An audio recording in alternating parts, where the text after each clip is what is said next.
Ano kayang prutas to? Ang dami-daming bunga. Ayan. Maliliit pa.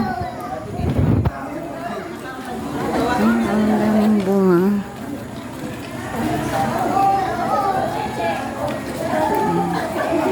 Maliit lang siya na puno. Ayan ang puno niya. Ito lang. Pero ang dami ng bunga. Ano kayang puno to? Parang prutas yata ni Jesus to eh. Ang daming bunga oh. Kabilaan. Ayan.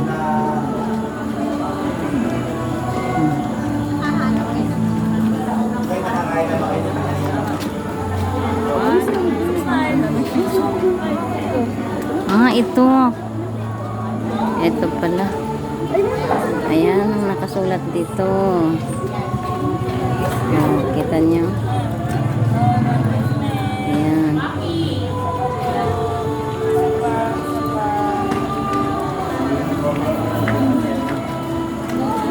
Dito tayo sa harap ni Jesus. Nandun sa taas.